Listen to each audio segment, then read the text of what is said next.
Have you been thinking about adding a new First Alert SC5 Smart Smoke and Carbon Monoxide alarm to your existing Nest Protect alarm? Because the SC5 alarm works with Nest Protect, you'll be able to interconnect the devices, ensuring communication between all your alarms in the event of an emergency.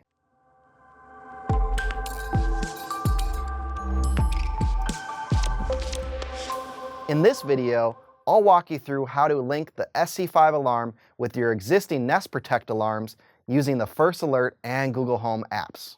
The SC5 alarm gives you the ability to add smart fire safety alerts, app control through the First Alert app, and optional integration with Google Home. It's a great value for smart home users who value simplicity, safety, and long-term reliability. SC5 alarms come in a hardwire and battery model, which are compatible with both the hardwire and battery versions of Nest Protect.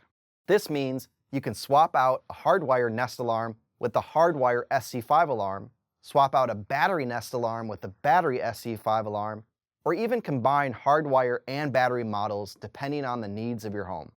The hardwire SC5 alarm even comes with an adapter plug for easy installation when swapping out a Nest Protect alarm. Before you can link your SC5 alarm to your Nest Protect alarm, you will need to mount, install, and set up the SC5 alarm.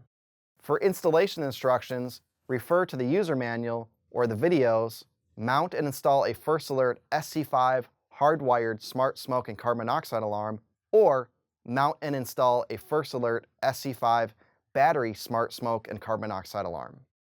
To complete device setup, refer to the video Set up and connect the SC5 Smart Smoke and Carbon Monoxide alarm to the First Alert app and Wi-Fi.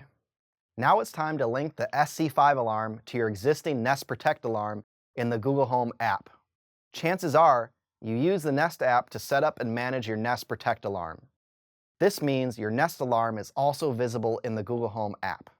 If you have not downloaded the Google Home app, you must do so to link the Nest and SC5 alarms to each other. You'll also need a Google account. You can link the SC5 alarm during the initial setup process or after the device has been set up and mounted on its plate. Linking is quick and easy. Just follow the prompts in the app, grant device access to Google, select the alarms you want to connect, and complete setup. Once linked, you'll be able to see your Nest Protect and SC5 alarms in the Google Home app, as well as check the alarm status for each alarm. If you are linking a battery SC5 alarm, or if your hardwired SC5 alarm is running on backup battery, the Google Home app will show a device issue alert right after linking your Nest Protect alarm. This alert will go away after 12 hours once the device performs a periodic check-in with the cloud. If you want to dismiss the alert sooner, trigger a test on the SC5 alarm in the First Alert app or manually on the device. Lastly, if you want to unlink your SC5 alarm, click on the three dots in the upper right-hand corner and select Settings. From there, you can unlink your First Alert alarm. Thanks for watching this DIY tip from the pros. If you found it helpful, drop a comment and subscribe for more.